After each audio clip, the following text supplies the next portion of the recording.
Bonjour à toutes et à tous. J'espère que vous allez bien et que vos vinifications se déroulent aussi bien que vous l'espériez.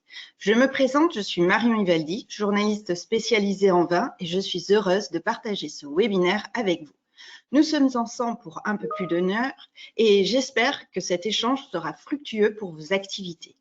Avec l'annulation des salons, il n'est pas facile d'échanger et de faire le point sur les technologies disponibles. Ce webinaire va nous permettre d'approfondir nos connaissances en matière de filtration et d'embouteillage et surtout d'échanger sur une préoccupation importante, comment gérer au mieux sa consommation d'eau et d'énergie lors de ces étapes. Mais avant de commencer, nous allons prendre 3 minutes pour faire les présentations. Vous pouvez nous dire qui vous êtes, où vous travaillez, où vous êtes situé, ce qui vous a motivé à participer à ce webinaire. Pour ce faire, utilisez la console qui se situe à droite de l'écran et ouvrez l'outil questions. Pour ceux qui ont des difficultés, sachez qu'Angélique est là pour vous aider. Alors n'hésitez pas à lui faire part de vos difficultés, elle vous aidera par écrit à avoir le son et l'image. Bien, je vois que personne ne se présente. S'il vous plaît, quelqu'un se lance pour nous dire un petit peu qui vous êtes, un nom, un prénom, ce qui vous a intéressé à participer à ce webinaire. Est-ce que vous travaillez plutôt sur la filtration? Je vois que nous sommes un petit peu face à des gens qui sont timides. Ah, bonjour Anne-Laure Zuello, bonjour.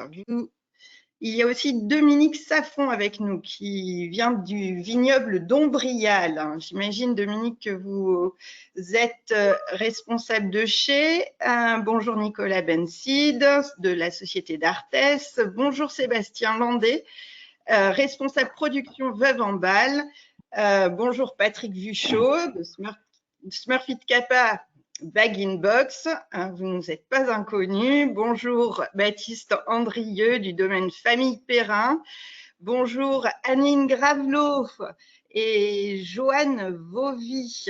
Vous êtes à Sancerre. Mathieu Moquet du domaine d'Ossière. Bonjour à tous. Bon, j'ai l'impression que tout le monde doit être en position. J'espère que vous êtes bien opérationnel et que tout le monde est bien installé. Alors, voici comment nous allons fonctionner aujourd'hui. Dans un premier temps, les experts de Sartorius vont prendre la parole, puis ce sera à vous de poser vos questions. Pour cela, vous pouvez le faire soit par écrit, soit par oral, grâce aux 2 outils dédiés sur la console qui se situe à droite de votre écran.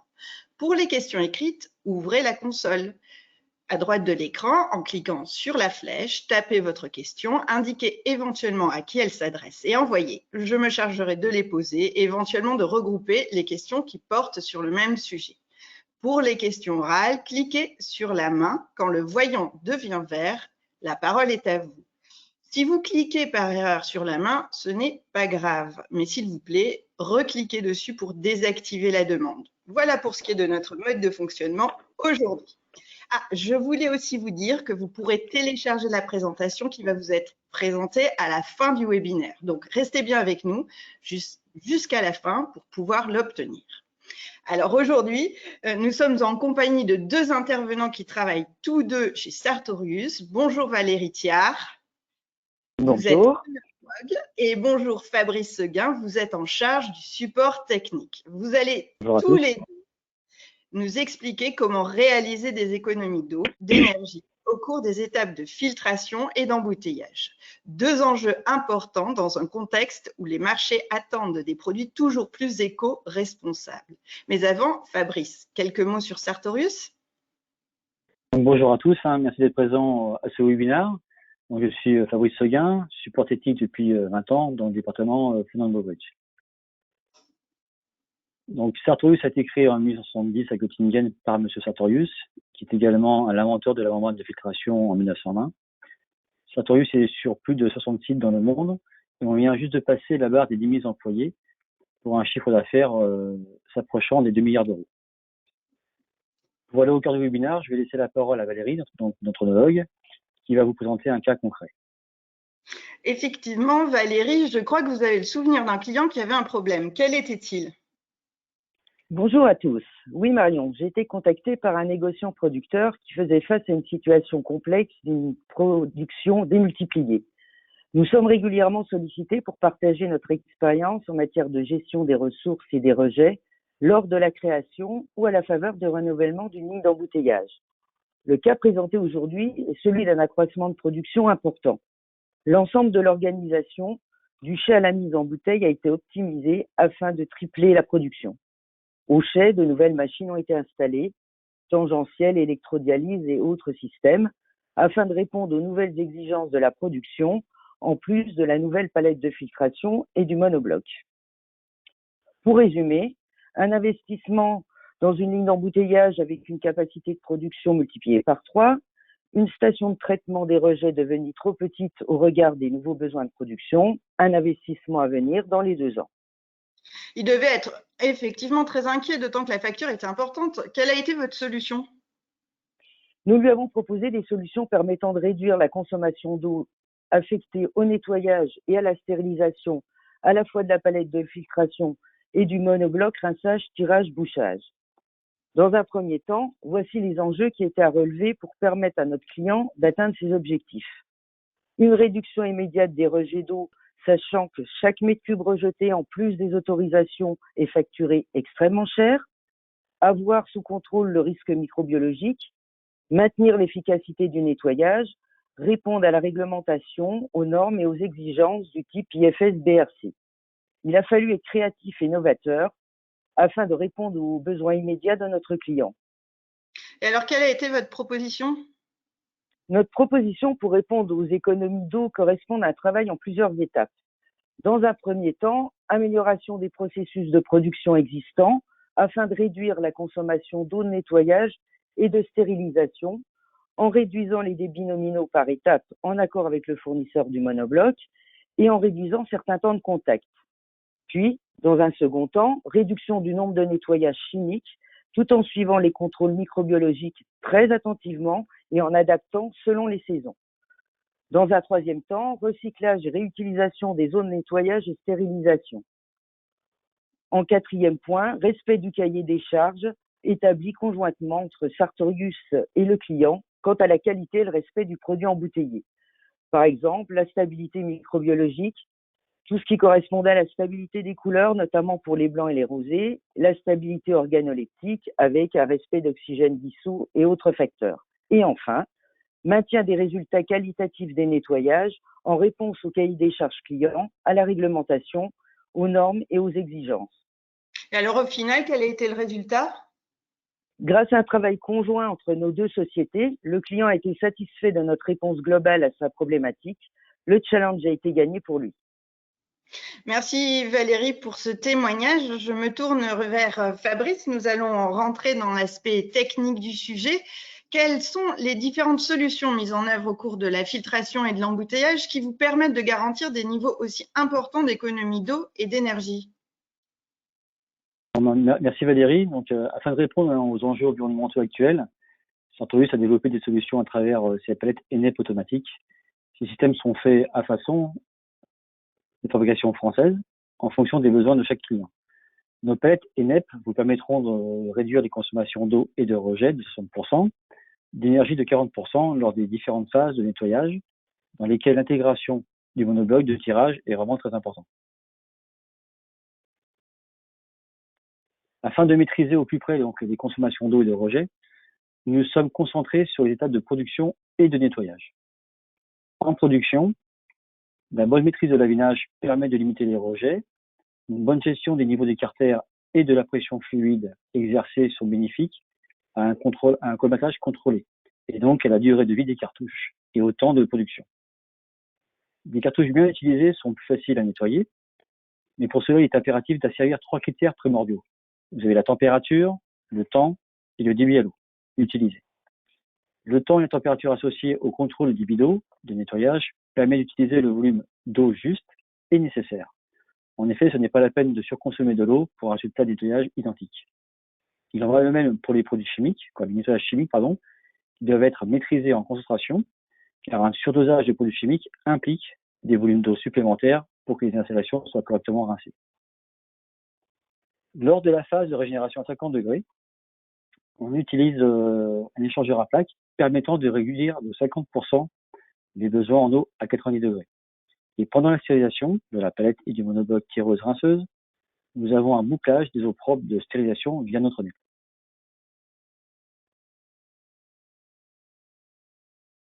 Voici une étude faite sur une base d'une palette automatique 2 étages, 8 x 30 pouces, pour une ligne de 8000 bouteilleurs, représentant aujourd'hui 80% des 100 installations en France.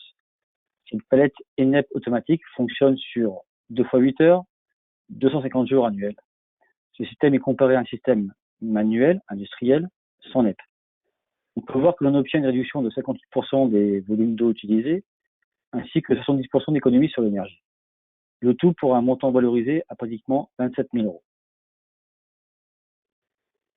Pour la seconde étude, nous sommes partis sur un système qui aujourd'hui ne représente que 15% de notre parc installé, mais qui semble être la prochaine tendance de machine.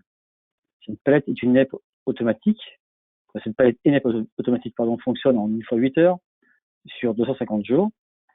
Elles sont comparées à un système industriel manuel identique, mais sans NEP. Donc, nous obtenons toujours des réductions importantes sur le volume d'eau et d'énergie pour une valorisation approchant les 18 000 euros. Ce montant est légèrement inférieur à l'étude précédente, car le monobloc tireuse rinceuse est plus petite.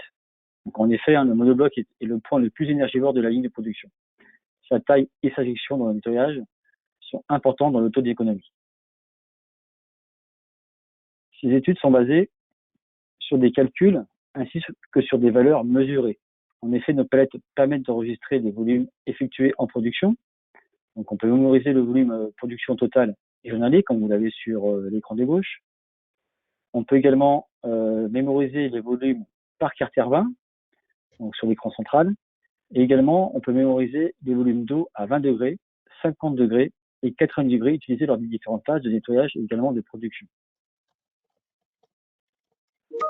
Après avoir développé donc ce procès de nettoyage pour économiser le volume d'eau et d'énergie, nous traçons également le bon déroulé de la stérilisation en contrôlant la durée, la température minimum et maximum relevée, ainsi que la courbe de température tout au long du cycle.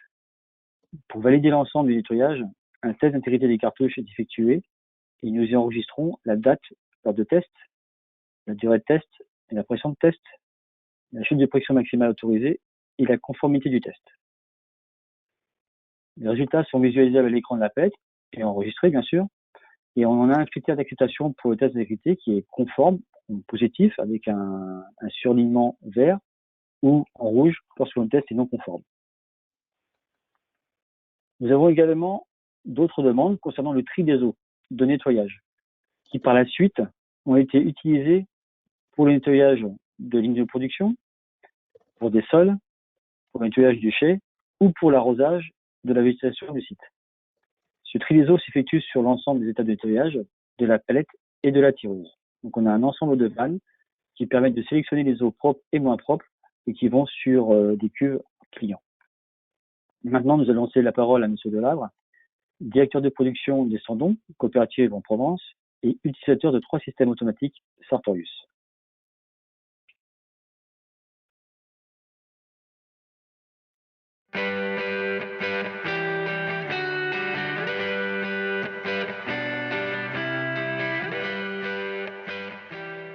Les Sandons est la première entreprise viticole de Provence. Elle est constituée de 250 viticulteurs répartis dans 8 caves coopératives et 10 caves particulières. Son chiffre d'affaires est de 50 millions d'euros. Elle conditionne 150 000 hectos, soit 20 millions de bouteilles environ, dont 93% de rosé, et elle est certifiée IFS depuis 2009. Nous sommes équipés de 3 lignes de conditionnement entièrement automatiques, dont 2 lignes verts, une ligne 9000 bouteilleurs, une ligne 6000 bouteilleurs qui traite du format 37,5 au format Magnum, et une ligne bag-in-box qui peut conditionner du 2 litres au 10 litres. Les 3 groupes de remplissage sont équipés de palettes de filtration ENEP, nettoyage en place de marque Sartorius. Ces équipements nous permettent d'alterner des désinfections chimiques et thermiques. Nous cherchons à créer des vins de plaisir pour nos clients, mais tout en respectant l'aspect environnemental. C'est pourquoi nous avons entamé une démarche RSE dans le cadre de l'ISO 26000. Nous avons choisi un monobloc Perrier de 9000 bouteilleurs, couplé à une palette de filtration et d'une NEP de marque Sartorius. Cet outil nous a permis de diminuer la prise d'oxygène, on est passé à 0,35 mg par litre, et ainsi on a réduit l'apport de nos sulfites dans nos vins. Grâce à cet équipement, nous avons pu réduire nos consommations d'eau et donc de nos rejets, mais également nos consommations énergétiques. L'optimisation des cycles de nettoyage nous a permis également de réduire la consommation de nos filtres. Cette année a été exceptionnelle et imprévisible, et grâce à cet outil flexible et performant, nous avons pu conditionner près de 5 millions de bouteilles en moins de 10 semaines à la sortie du confinement. Nous travaillons avec des fournisseurs expérimentés et professionnels tels que Sartorius depuis 15 ans. Ces partenariats, associés à notre longue expérience dans l'embouteillage, nous ont permis d'obtenir des certifications de niveau supérieur. C'est avec plaisir que je répondrai à vos questions.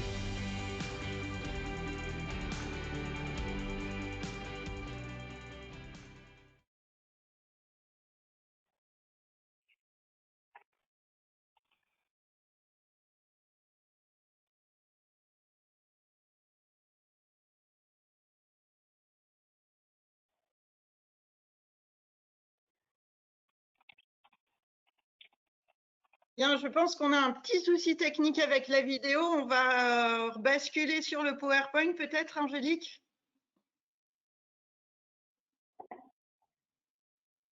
Et, le temps qu'on remette bien en place la vidéo?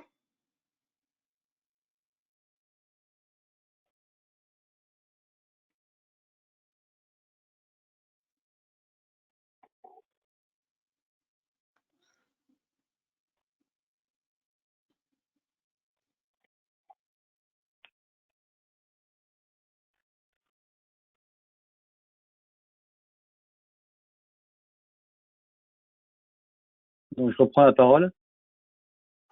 Oui, c'est à vous, Fabrice. Ok, merci.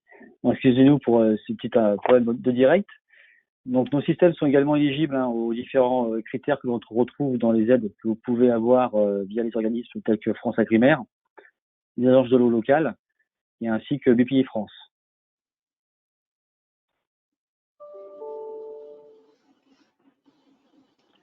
Pour le retour sur investissement, nous avons différents postes d'économie. Nous avons les eaux et les effluents grâce à la maîtrise des débits et la récupération des eaux de stérilisation. Nous avons l'énergie avec la récupération des calories lors de la régénération via l'échangeur à plaques. La manœuvre grâce au nettoyage automatique en temps masqué. Les filtres, nettoyage optimisé pour une meilleure durée de vie des cartouches. On a également la réduction des pertes de vin en maîtrisant les avinages et les pousses de fin de production. On a un gain aussi, bien sûr, en productivité, en effectuant les nettoyages en temps masqué et en ayant une maîtrise du process. Le tout permettant d'avoir un retour sur investissement pour une palette et une NEP automatique entre 2 et 5 ans. Pour que nos palettes et NEP automatiques puissent être dans une démarche éco-responsable, Sartorius a développé des procédés permettant la maîtrise de la production, la maîtrise des nettoyages, la reproductibilité des process, ainsi que sa traçabilité. Cette engineering développée dans nos systèmes vous permettra de prétendre à des économies de 60% de consommation d'eau, 40% de votre consommation d'énergie. Donc, en souhaitant avoir pu vous apporter différentes informations de nettoyage dans un sujet environnemental qui aujourd'hui nous tient tous à cœur, je vous remercie pour votre attention et n'hésitez pas à nous rejoindre sur le stand au salon virtuel Vinitech. Merci à tous. Merci beaucoup, Fabrice, pour cette présentation très complète. C'est à votre tour, vous qui êtes derrière votre écran, de poser vos questions. Je vous rappelle que vous pouvez les poser par écrit via la console, soit par oral. En attendant que vous tapiez vos questions, je vais peut-être lancer le débat. Fabrice, combien de machines avez-vous installées en France ? Donc actuellement, sur des machines automatiques palette et NEP, nous avons environ 100 machines installées. D'accord. Et depuis quand ce type de système est-il installé en France? Alors, on travaille effectivement sur ce type de machines. Bien sûr, on développe régulièrement nos process, mais la base du process général que l'on a aujourd'hui a pratiquement 15 ans. Donc, on est vraiment sur des process qui ont une longévité, on a une réelle connaissance de ce que l'on fait, et ça fait aujourd'hui 15 ans que nos process évoluent régulièrement en fonction des besoins des clients, comme on l'a effectivement présenté lors du webinaire, et également en fonction des normes. Donc aujourd'hui, effectivement, on a vraiment un gros feedback sur ce qu'on a mis chez les clients et ce que l'on compte mettre également dans le futur. D'accord. Alors, je vois que Sophie Dufournel des vins Georges Duboeuf a levé la main pour une question orale. Bonjour Sophie, je vais vous donner la parole. Non, vous ne leviez pas la main. Donc, et Patrice Delabre, alors, est-ce que vous êtes là? Non plus. Bon, très bien. Alors, je vais donner la parole à Valérie. Valérie, pourquoi avoir optimisé en permanence les réductions de débit et de temps de contact dans l'exemple que vous nous avez présenté au début? Alors, comme je vous l'ai expliqué, il y avait une problématique assez spécifique. Donc, dans ce cas précis, ça nous est arrivé aussi de le faire dans d'autres cas, nous avons vraiment optimisé à l'extrême les économies d'eau, mais cela demande un suivi extrêmement strict. Par contre, tous nos systèmes actuels sont optimisés à la faveur de ce type d'expérience. Nos machines évoluent et sont optimisées afin de répondre à tous les enjeux environnementaux. Et à partir du moment, voilà, à partir du moment où il y a un cahier des charges strict établi entre nous et le client, on peut aller très loin, mais c'est un suivi très lourd. D'accord. Il y a Laurent Lavore qui vous pose une question. Alors, pas à vous directement, Valérie, je pense, parce que il nous dit qu'il est dans le domaine des effervescents et il voudrait savoir s'il y a des solutions techniques pour nettoyer les monoblocs Perrier, tireuses et injecteuses non automatisées. Alors, si je me trompe pas, Perrier ne fait pas de monobloc effervescent. Je crois que leur pression maximale autorisée est inférieure à 1 bar. Mais en tout cas, si vous avez un monobloc isoborométrique, ça nettoie aussi bien qu'une tireuse classique, hein, et nos nefs sont tout à fait adaptées à ce type de nettoyage. Ok. D'autres questions de Bertrand Collange. Quel produit utilisez-vous? Alors, en nettoyage chimique, on utilise plusieurs produits différents. Hein. Bertrand, oui. Pardon? Non, Bertrand ne précise pas dans quelle étape. Donc, voilà. Alors, de quel produit veut-il parler? Parce que si effectivement, aujourd'hui, les seuls produits qu'on utilise à part de l'eau, ce sont des produits chimiques, hein, donc de l'acide peracétique et de la soude. Donc, acide peracétique traçable, puisqu'on doit contrôler effectivement sa présence via un connectivimètre, et également de la soude. Donc, dosé à 1% généralement, et l'acide peracétique dosé à 0,5%. Alors, il demande une précision. À quelle dose? Voilà, donc je viens de le dire, hein, c'est 1% sur la soude. Généralement, c'est ce que est demandé également par les fournisseurs de tireuses, et 0,5% pour la désinfection à l'acide peracétique. D'accord. J'espère que Bertrand a eu toutes les réponses à ces questions. Alors, juste pour préciser par rapport à cette question, ça, ce sont effectivement des demandes qui sont faites par les fabricants de tireuses. Si on a besoin de doser un peu plus la soude ou l'acide peracétique, tout est paramétrable dans la machine et on peut le faire facilement. D'accord. Valérie, j'avais une autre question pour vous. L'enregistrement des historiques des consommations d'eau et de vin est-il stocké dans l'automate?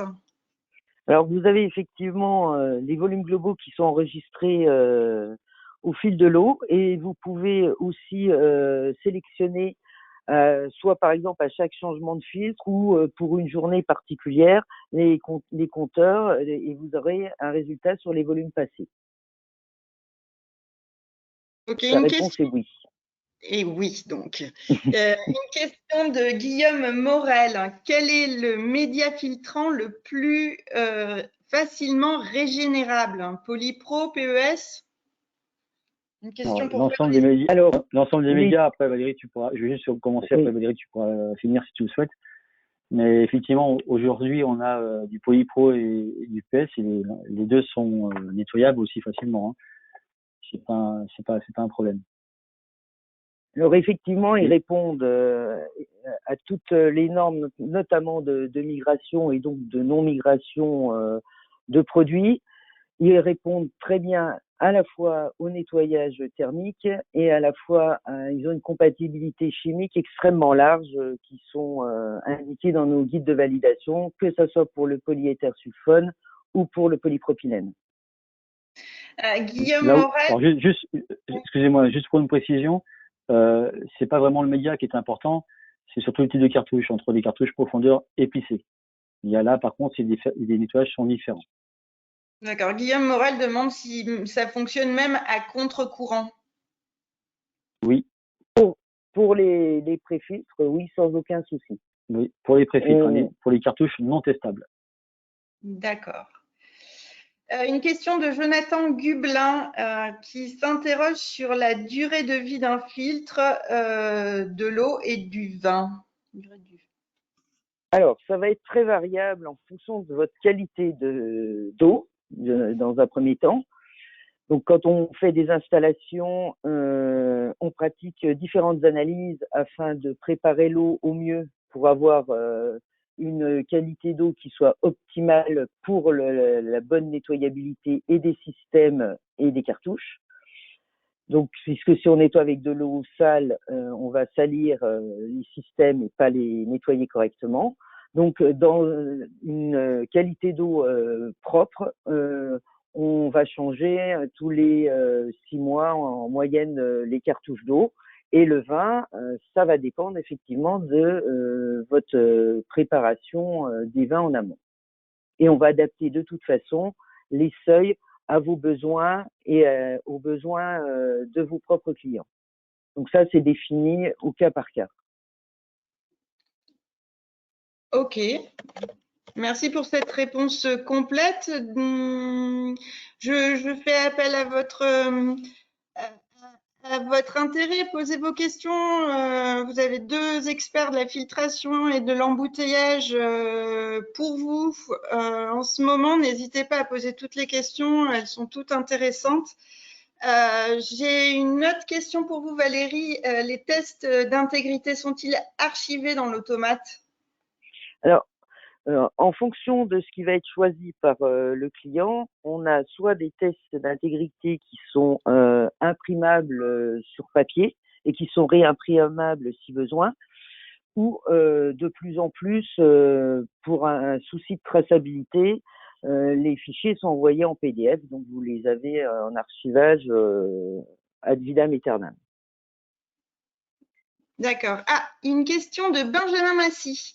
Un résumé ou une rediffusion de ce webinaire est-il prévu, sera-t-il disponible? Ça, je vais vous répondre un peu plus tard, mais oui, vous aurez bien de quoi vous nourrir après ce webinaire et garder en mémoire toutes les informations qui vous ont été transmises.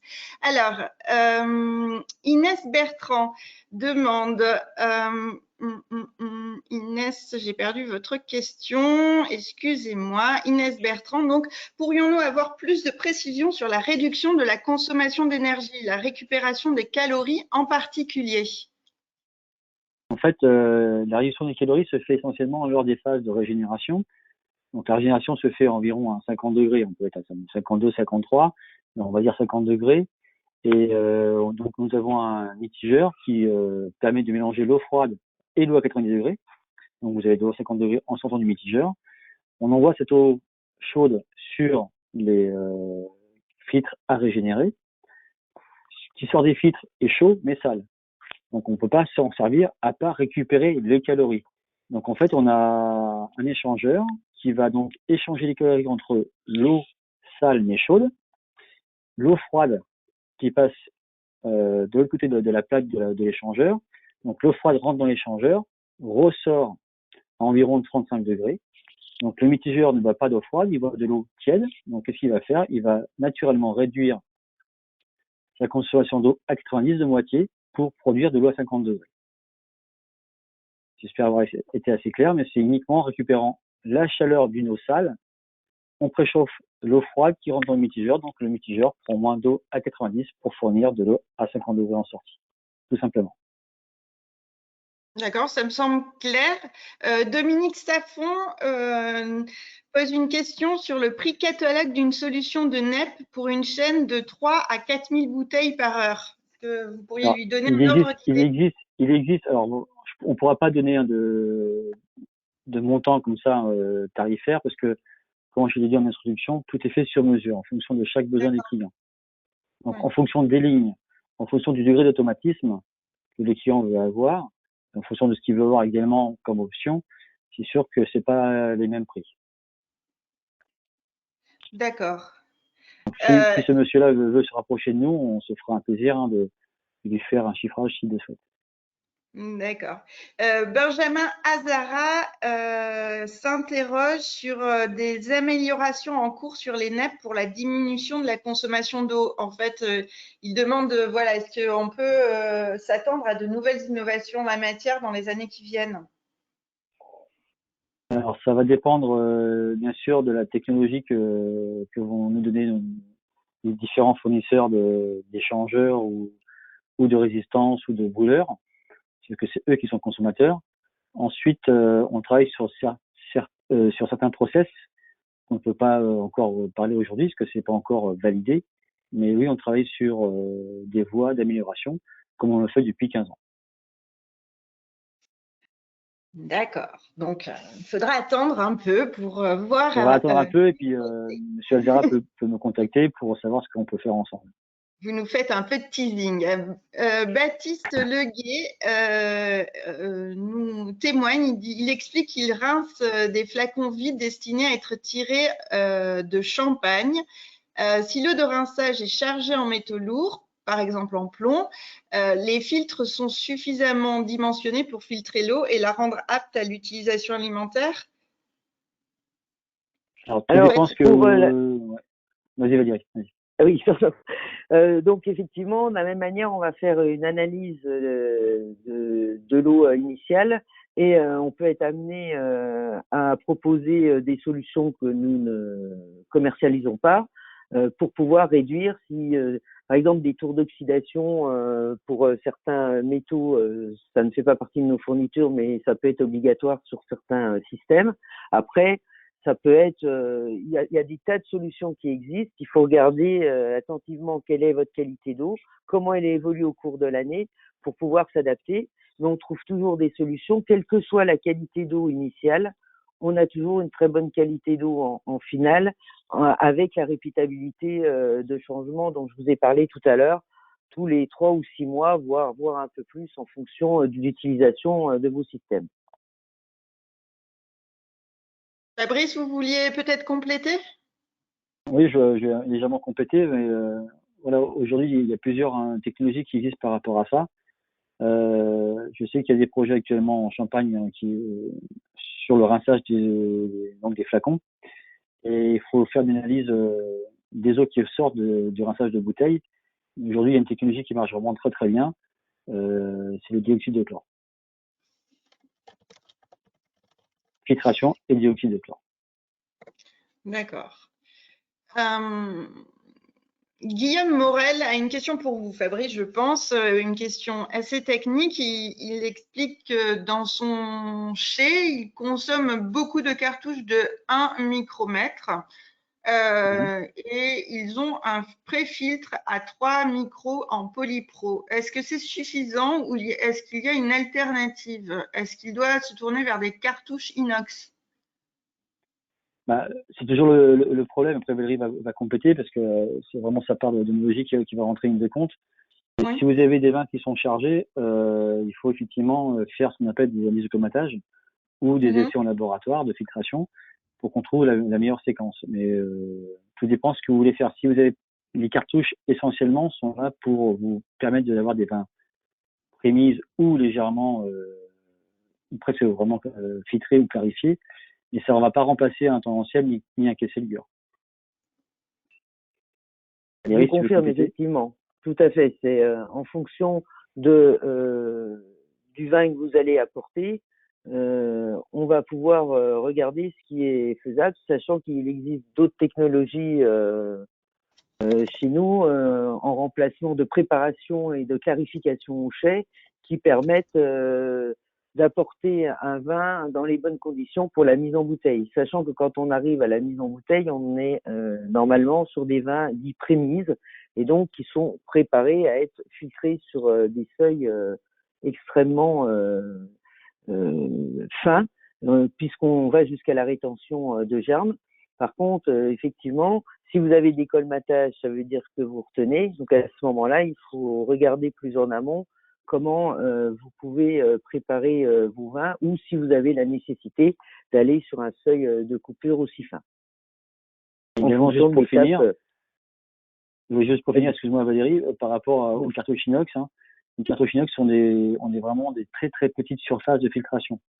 Donc, pour effectivement pouvoir avoir une surface de filtration identique à une cartouche organique, donc Polypro ou PSU, il vous en fera beaucoup plus. Donc, ça va vous coûter très très cher. Et en plus, quand c'est colmaté, c'est à jeter, hein. Donc, évitez les cartouches inox pour ce type d'application. Alors, j'ai une question d'un de vos clients, apparemment, Nicolas Bensid, qui demande s'il est possible d'optimiser davantage les consommations d'eau sur la palette de filtration qu'il a mis en place il y a 1 an. Alors, c'est possible. Alors, après, il faut, encore une fois, hein, tout dépend ce dont on parle et ce dont on a comme type de vin à passer sur les cartouches. Voilà, sur des palettes de filtration à la mise, donc il faut qu'on ait des vins effectivement pré-mises, donc qui respectent des indices de colmatage qui soient inférieurs à une certaine valeur en fonction des types de fournisseurs que vous avez. Donc c'est vraiment très important. Le B là-bas, c'est d'avoir des vins préparés à la mise pour passer sur les cartouches. Si effectivement les cartouches retiennent beaucoup plus que ce qui est prévu, il faut faire des nettoyages différents. Donc pourquoi pas également des nettoyages à base de chimie aussi. Alors, une autre question, on passe côté plus opérationnel administratif. C'est Lydie Lefourne qui s'interroge pour savoir comment vous accompagnez vos clients pour faire leur demande de subvention. Alors aujourd'hui, effectivement, on a les demandes de nos clients. Donc on les accompagne avec nos valeurs, les valeurs qu'on peut donner sur les machines proposées, donc sur les consommations d'eau, sur les consommations d'énergie. Donc les tableaux sont faits avec des valeurs qui sont bien identifiées en fonction du nombre de carters, en fonction également du type de tireuse que le client a choisi. Et on se met d'accord tous ensemble, le client, fabricant de tireuse et Sartorius, pour donner des valeurs à ce type d'organisme qui ensuite les vérifie et généralement donne un certain pourcentage d'aide en fonction du montant du projet. Ouais, tout à fait. D'accord. Ces valeurs peuvent aller de 30 et 40% pour France Agrimaire et BPI France. Oui. Et généralement, l'agence de l'eau subventionne uniquement la NEP. D'accord. Merci de la précision. Laurent Lavore se demande si on peut imaginer une NEP qui s'adapterait à des filtres terre, tireuses vin clair et doseuses. Alors, il y a des NEP qui existent pour les doseuses en Champagne. Voilà, ça existe déjà. C'est pas notre métier. Après, si effectivement vous voulez avoir une NEP qui soit compatible à différents types de matériel à nettoyer, ça s'étudie. Aujourd'hui, on a des NEP et des palettes qui peuvent aussi bien travailler soit sur des palettes bibes, soit sur des palettes bouteilles, soit sur des remplisseuses, bien sûr bibes ou des remplisseuses bouteilles, sur des rinceuses. Mais pour l'instant, la doseuse généralement est faite à part, en Champagne ou dans les créments.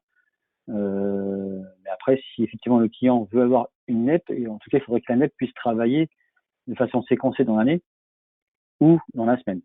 Sinon, elle va être très surdimensionnée, ça va coûter très cher. Mais après, ça s'étudie encore une fois. Une question de Baptiste Andrieux. De quelle manière pouvons-nous récupérer les calories et dans quel but? Question intéressante. Alors, ça rejoint une des questions qui a été posée en début du questionnaire. Mais voilà, les calories sont récupérées. En fait, vous avez deux façons de récupérer, d'abaisser les consommations d'énergie sur la NEP. Vous avez donc l'échangeur à plaques qui permet donc d'échanger la chaleur de l'eau de régénération qui sort des filtres, qui est sale, et qui préchauffe l'eau froide qui va rentrer dans le mitigeur pour faire de l'eau à 50 degrés. Donc le mitigeur, à ce moment-là, réduit de moitié sa consommation d'eau 90. Ensuite, il y a l'autre partie, comme vous l'avez effectivement identifié dans le webinaire, c'est pendant la stérilisation. Là, on a effectivement une eau qui est pratiquement propre, qui est à 90 degrés. Donc, on ne va pas la jeter. Hein. Il faut qu'on la récupère. Donc, on fait un bouclage en circuit fermé sur la palette, la tireuse, la rinceuse, via la NEP, afin de ne pas consommer des volumes d'eau et de maintenir également la boucle à température. Comme ça, l'énergie, la calorie n'est pas dispersée. D'accord. En fait, c'est conserver les calories tout au long du processus. C'est ça. On essaie de conserver les calories et les volumes d'eau, parce que plus on perd des volumes d'eau, plus derrière il faut en recréer, parce qu'il y a des volumes d'eau chaude, plus on les perd, plus il faut en recréer. Donc quand on recrée un volume d'eau chaude, on consomme de l'énergie. Donc ce qu'on fait, c'est qu'on essaye un maximum de diminuer les consommations d'eau très chaude pour ne pas pouvoir après derrière refaire les niveaux, recommencer une dépense énergétique. Donc le principe, c'est, juste pour finir, excusez-moi, c'est bien la récupération des calories pendant la régénération et le rebouclage des eaux de stérilisation. C'est vraiment les deux principes de base pour que vous puissiez avoir une consommation d'eau et d'énergie qui diminue de façon très rapidement. Alors, Dominique Saffon semble très, très intéressé. Il aimerait bien voir vos installations en fonctionnement et il vous demande si il y a vos types d'installations qui sont visibles dans un chai en Languedoc-Roussillon. Ah oui. Donc, écoutez, je crois que je vais laisser Valérie parler parce que c'est ça. Oui, donc qui n'hésite pas à me contacter. Et on a plusieurs installations de différentes tailles, de différents types. En Languedoc-Roussillon, donc il y a pas de souci pour des visites à partir du moment où nos clients acceptent de nous recevoir, ça pose aucun problème. On fait régulièrement des visites. Oui. Et pour les autres auditeurs qui sont peut-être pas en Languedoc-Roussillon, vous pouvez peut-être citer d'autres régions viticoles. Vous êtes présents partout, non? Partout, toutes les régions. Oui. C'est ça. Donc toutes les régions sont visitables. Si vous voulez voyager, vous pouvez même en étant en Languedoc, aller en Alsace ou en Val-de-Loire ou dans le Bordelais ou en Bourgogne à loisir. Ou à l'étranger. Bien, c'est une idée de voyage en ces temps de Covid, c'est pas mal. Bertrand Collange demande si la régénération des cartouches inox est la même pour tous les autres. Les autres cartouches. Les autres cartouches, organiques. Oui. Alors, la régénération, c'est encore une fois, tout dépend de ce que vous voulez filtrer, mais si vous filtrez du vin sur des cartouches inox, les cartouches inox sont vraiment une fabrication très spécifique. Hein. Donc il faut adapter ce qu'on appelle la pression et le débit en fonction des cartouches que vous allez utiliser, des temps de contact. Donc encore une fois, si effectivement vous voulez avoir des positions plus techniques, il faut qu'on aille visiter votre installation pour vous donner une solution. Oui, ça dépend vraiment des types de produits qui vont être filtrés, parce qu'on a des clients qui les utilisent. C'est vraiment spécifique à certaines applications et à certaines demandes. Bien, est-ce qu'il y a encore des participants qui ont des questions? Je suis arrivée à la fin de la liste. Si je ne voudrais laisser personne sur la touche, manifestez-vous une dernière fois si vous avez besoin de précision. Pendant que vous tapez vos questions, je vais peut-être vous donner quelques informations sur la suite de ce webinaire. Sachez qu'il va être disponible en replay sur Vitisphère et ainsi vous pourrez le partager autour de vous et sur les réseaux sociaux. Vous recevrez également un lien sur votre boîte mail demain pour le visionner à nouveau. Je voulais aussi vous dire que désormais, dans quelques instants, la présentation PowerPoint va être disponible au téléchargement comme promis en début de webinaire.